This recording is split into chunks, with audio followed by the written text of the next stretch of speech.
Hello and welcome to another Crusader Kings free video. Today I'm going to be concentrating on the newly released information about the combat system and, feudal development and such. The information I have here today comes from the latest USG article where they had an interview with Henrik, the head dev of Paradox Interactive, so it's quite a good source. But as I said, I'm going to be concentrating on the more combat related and levy related and start day related sort of information. The images in the background are just the ones that have been released so far. They do not affect what I'm saying in any regard. This is all information from the article, which I'll link down below if you want to read it yourself. First up, we have some news about the start dates. The official start date will be 1066 and it will run until 1453. However, for Viking lovers out there, Henrik has assured us that the year 867 will be available for Viking play. The year 769, however, that start date will not be in the base game. They don't say whether or not it will come in the future, but it will not be at launch. There is also something extra, which is the 1453 end date does not necessarily have to be when you stop playing. It will go beyond, much like in how European Universalis 4, sorry, not European Universalis 4, but Hearts of Iron 4, if you do not complete the World War before the end date, you can then continue. Is that an option in EU4 as well? I'm not sure. I haven't been able to play since Paradox updated their launcher, and the launcher doesn't work with my Mac model, so I can play European Universalis 4, but not with DLC because I have to bypass launch. But that's irrelevant. We're talking about Crusader Kings 3 here. So that's the news we have about the start dates. They do not release what other latest bookmarks will be in the game, but they do say they will have the official date of 1066 to 1453. And we go more into the government side of what has been released. Barons will not be playable. I sort of thought that maybe they would, because as you can see here on this screen, you can clearly see there are barons and bishoprics on the map. So I thought that I had maybe hoped barons might be playable. The reason Paradox is given towards this is the devs don't think it would be a fun way to play. I think if it's not too much hard work, maybe it'd be in their best interest to make it an option. And if people don't find it fun, then what have they lost? I'm not sure how hard it would be. I've never worked on the game, so I'm not going to sit here and claim that it will be easy just to make it playable. But they say it won't be. The reason they've given is they don't think it'll be fun. I think perhaps it would be. You can play as a minor family of no real power and try from there to develop and then increase your power from there. But that is not going to be an option. And you can replace them at will. So if you were to play as a baron, you wouldn't be in a very strong position. You can revoke titles effectively without anybody else being upset. Baronies are going to be turned into a sort of glorified placeholders for interesting individuals. So that's something. But that's how I sort of use it when I play the Game of Thrones mod. If I have a command position, I will revoke it and give it to somebody new, which is in that game, but that is not. The command system in Crusader Kings 2 Game of Thrones mod is not in Crusader Kings 2. It seems what they are bringing in here is that if you take over King's Landing in Game of Thrones mod, you can revoke the commands given to somebody else without it being negatively affected to anyone else. Whereas if you were to take away a bishopric, as say the Lord of Riverrun, you would upset everyone. That is no longer going to be the case. You can revoke baronies at will and give them to new people. Interesting, perhaps useful, if you want to give it out to knights that you approve of and then simply take it back if they die or whatever. It's just something else. And the other one is that temples are all belonging to your archbishop. The archbishop of your realm will hold all temples and they'll be effectively church land. I'm not so sure if I'm a fan of that. Maybe if it was indirectly, they're more loyal to your archbishop, they're more likely to follow what he does, and that could work. But as for actual just, they all belong to him, that seems to be how it's put in the article. You can read that and get what you personally think out of it. But the way I read it is that all of this land will belong to them. I like it when you can build up archbishoprics and maybe give it to your sons who aren't so useful in the line of inheritance, or you can punish your lordlings underneath you by taking away their sons and making them disinherited. It appears that that might not be the case, although it's not exactly shown. Another bit of information released is that there'll be no unjust wars. Claims will be instead created by a progress bar, which is not guaranteed. And Henrik here hints towards this potentially coming with choices. They don't state which choices, but my own thoughts towards this are that you might be forced into an immediate war. You might get a claim on the land, but you might have to make it independent. Maybe you are claiming to take it away from someone else. Maybe you'd have to give it to a rival in your realm. Maybe your council will have to decide who gets it. Maybe you cannot have direct ownership of what you get a claim on, or maybe you have to give it to a direct vassal. Maybe the person who fabricates the claim would get the land. Maybe you have to give it to a direct son. Maybe there are little, what do they call it? I'm lost for the word, but bittersweet victories. Maybe you can take that land for your realm, but you won't be able to do exactly what you want with it. Maybe you can. Maybe that's what they mean by choices. Maybe you can get less development. Maybe it'll be a bit more destroyed if you take it. I'm not sure, but that is a little bit more information there.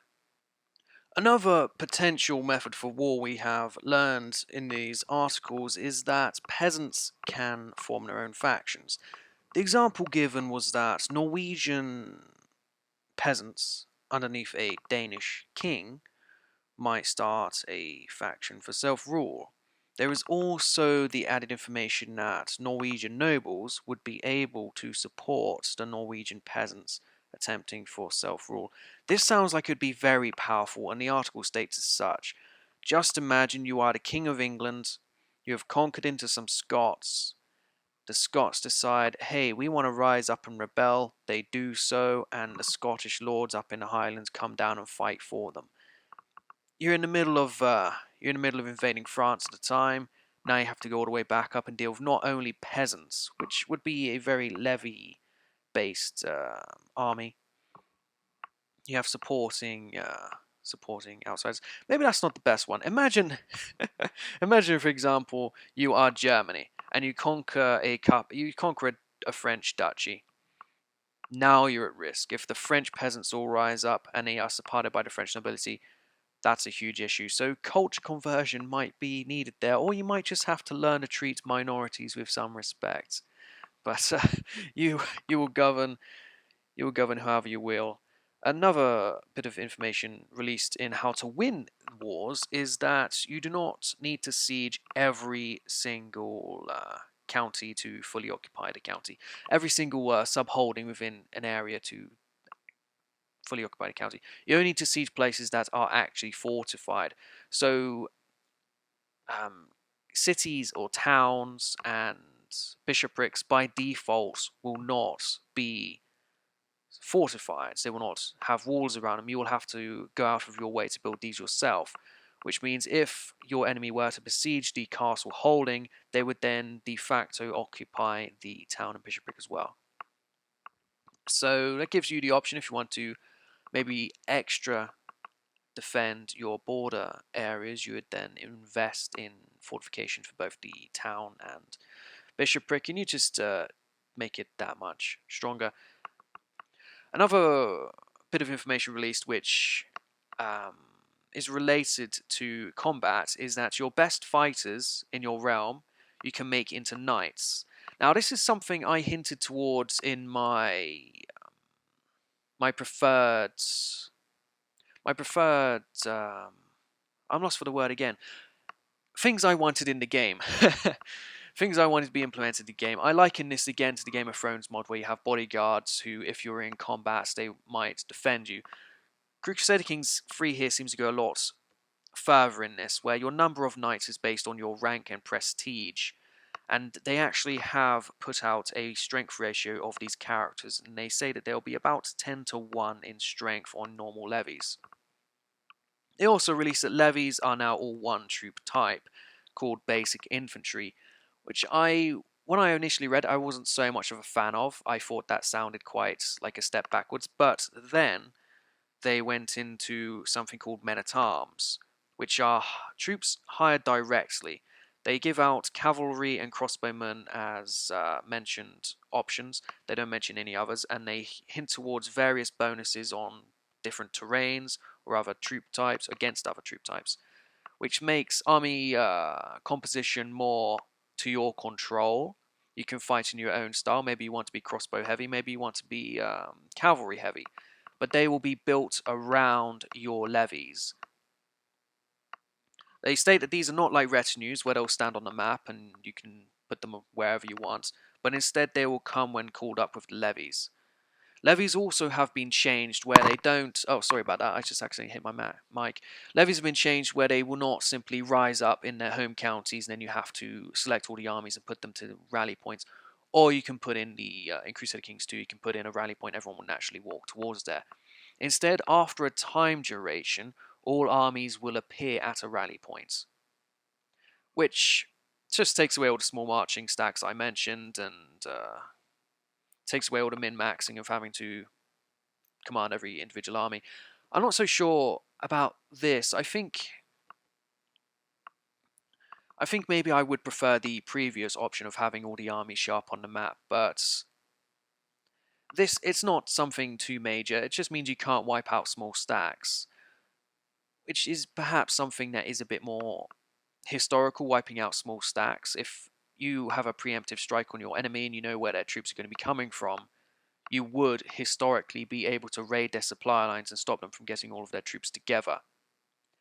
I hope that that isn't completely taken away here, because it would be quite overpowered. One of the tactics I've used a lot in the game is having such like a retinue or a mercenary ready to land on a province who doesn't know that I'm about to attack them, and then as soon as the levies are called up, they're unorganized, they're scattered, and I'm able to take out quite a few stacks. It's a very useful tactic against larger opponents, so I'm not so sure I'm terribly keen on this, what I've read here. But there's another change to levies as well, which is the feudal contracts. Feudal contracts will dictate troop numbers and tax received from your lordlings, and they can demand that these contracts be changed. That's really all the information there is that feudal government types work with contracts. You are contractually obliged to give me this many troops or pay this much tax, and it appears that there is room for negotiation. Powerful vassals might demand to pay less tax, etc. Muslims, however, have a clan focus towards the government type, which relies more on opinion factors, and decadence has been removed. The way the devs have stated this to the interviewer is that feudals will be naturally weaker than a Muslim leader with higher opinion from his vassals, but a Muslim leader with lower opinion from his vassals will be naturally weaker. So feudal kingdoms might be a bit more balanced on their strength levels. A duchy might be the same as a duchy. But when you go to more Islamic leaders, it depends a lot more on the charisma, whether or not they will give you more troops. And they might expect you to marry into their family a lot more if they are part of a clan setup. The next point on the agenda is fleets. Fleets don't appear to exist. Fleets, it seems like they've been removed and replaced with paying money to turn into boats. The way the dev represents this is they say it is like Crusader Kings 1. I unfortunately never played Crusader Kings 1, but what they say here is you pay money to turn into a boat. I'm not entirely sure I like that. It means every troop would be able to get on a boat. I like the idea of having to invest in a navy if you want to be able to efficiently move your troops around, but that's just me being perhaps autistic. I'm not sure if that's something many people worry about, the ships. I like the idea, like Norse factions will be able to get everyone onto a ship, they'll be able to raid more efficiently. Somebody else might have to do it in several trips, and then you have the supply lines, there's a bit more risk involved if you want to attack overseas. It's not something too major. There's no mention of whether or not naval combat is in the game, but the head dev, Henrik, has said that he likes the idea. So that's all the news we have there. The last point I want to hit on this video is that there is no non-dynastic play. Henrik has said that he basically said he didn't like the idea and he just wants to keep it a dynastic focused. However, he did say that mercenary bans might be possible. Now, the reason I think these might be possible is, as a starting point, maybe it'll be a DLC where you can start as a custom character mercenary band, and from there perhaps like an adventurer. Again, I'm going to liken it to the Game of Thrones mod, where you can play as the Blackfires who are unlanded, and then you can attempt to take over the throne. Maybe that will be something implemented later. It doesn't say that it's a DLC. This is my own thoughts. It might be something implemented later as a DLC. We can play as a landless character, or mercenary bands, they would call it. You can either hire yourself out in wars to raise money, and then perhaps use that to stake a claim somewhere else. But they'd probably want it to be dynastically focused. That's quite a few new bits of information. That's not all of it. This is what I deem to be more combat related, more government focused. So I hope you've learned some stuff from this video. I have linked the article down below, so you can go ahead and check that out there. It's quite a good article. It's not like the last one, the original one, where they had all of the. It seemed quite like the journalist was forcing his politics upon it, especially with the Diaz Vault thing, where he said it was refreshing and how he likened it to white supremacy groups, or I'm sure it was, or some nonsense like that, racism and fascists. He likened Diaz Vault to. This write-up is not infused with personal politics at all. It's a very good write-up, so I'm going to link it. I'm going to hope you guys go over there and check it out. They go into everything a lot more detailed than me, because they actually interviewed the people. If you want to support the channel even further, go ahead and check out the other playlists on the channel. I do play many campaigns through many Paradox games. If you want to join the Discord server, that link is down below. And so is the Patreon. Patreon goes a long way in supporting me and creating good quality content, so go ahead. I'll see you guys next time.